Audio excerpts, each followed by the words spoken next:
Welcome to the Explainer.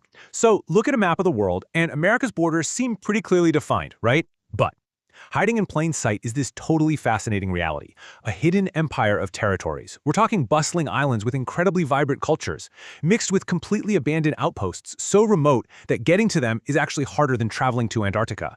Today, we're uncovering the strange, surprising stories behind America's hidden territories. Which brings us to a huge question. Are there really only 50 states? Most of us are taught in school that the United States starts in Maine, ends in Hawaii, and, well, that's the end of the story. It's a super common myth, almost universally accepted. But, geography is rarely that simple. The true map of the country extends way beyond the borders of those 50 states, and understanding it means we have to look far outside the standard mainland boundaries we're also used to seeing. All right, let's dive right into Part 1, Beyond the 50 States. And that leads us perfectly into Part 2, the populated territories. Let's start far out in the Caribbean Sea. Puerto Rico is definitely not some tiny, empty outpost. It actually has a population of around 3.2 million people.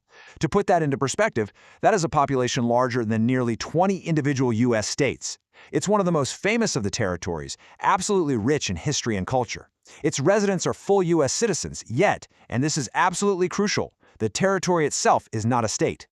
Now, this creates a really complex political dynamic. The millions of people living in Puerto Rico are U.S. citizens who can legally serve in the United States military, and historically, they've done so in massive numbers. Yet they don't have the right to vote for the U.S. president, well, unless they move and establish residency in one of the 50 states. It's a fascinating paradox, right? And it's a dynamic that has sparked decades of active, evolving geopolitical debate, including multiple referendums on potential statehood. So let's jump thousands of kilometers away, deep into the Pacific Ocean. Much closer to Asia than to North America, we find Guam. Because of its extreme proximity to the Asian continent, Guam is frequently called the tip of the spear for the U.S. military. A massive percentage of the island's land is dedicated specifically to military bases. It acts as an absolutely crucial strategic hub, projecting power and presence across the entire Pacific region. Moving right along to Part 3, a unique political status. What's really interesting here is how our next destination completely breaks the rules we just saw. In American Samoa, citizenship works completely differently than in Puerto Rico or Guam. People born in American Samoa are uniquely U.S. nationals, but they aren't automatically U.S. citizens.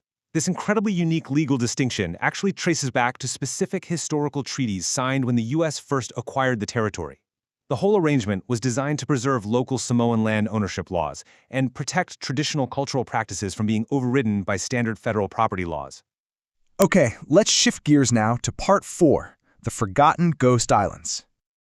But what happens when we look further out, away from the populated territories? Well, we find islands with a permanent population of exactly 0. Now, you might be wondering, why on earth would a country claim tiny, uninhabitable rocks? The answer is kind of surprising. It lies in the Guano Islands Act of 1856. Decades ago, the U.S. claimed many of these microscopic specks of land for one highly valuable resource, bird droppings, or guano. It was absolutely essential for fertilizer and gunpowder back in the day. Once the resource ran out, the islands were simply abandoned to the elements. Today, though, many of these former guano mines are part of the Pacific Remote Islands Marine National Monument. They've been transformed into highly restricted, protected wildlife refuges. Because they've been completely left alone by humans for so long, they now represent some of the most pristine, untouched marine environments left on Earth. I mean, they are absolute havens for thriving seabird populations and diverse marine life. You even need strict special permission just to approach them. Just listen to this description. No cities, no roads, no airports. Only nature. That is the absolute reality of Jarvis Island, a forgotten piece of land floating right in the middle of the immense Pacific Ocean. It is literally as disconnected from modern human civilization as a place can possibly get.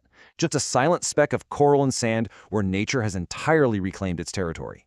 Now, other empty outposts are rooted deeply in military history. Wake Island is perhaps best known for the famous World War II Battle of Wake Island, sometimes even called the Alamo of the Pacific. Because of its enduring strategic location, regular tourism is entirely banned today. No way you can just book a vacation here.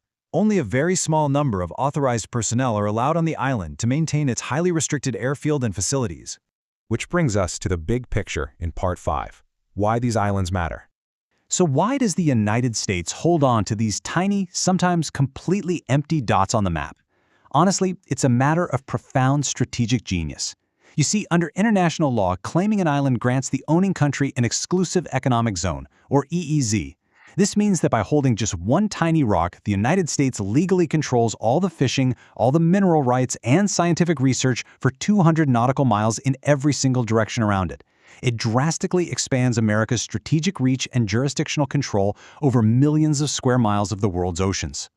While they might just look like insignificant specks that most people never even notice, global trade, ocean conservation, and national defense all heavily rely on these hidden locations. They shape the modern world in ways that standard maps completely fail to capture. It just goes to show that our global geography is absolutely full of surprises just waiting to be uncovered. America's forgotten frontiers prove for sure that there's always more to the story than what we see at first glance. These islands quietly shape global defense, trade, and conservation, far away from the spotlight. So the next time you look at a globe, which hidden place should we explore next?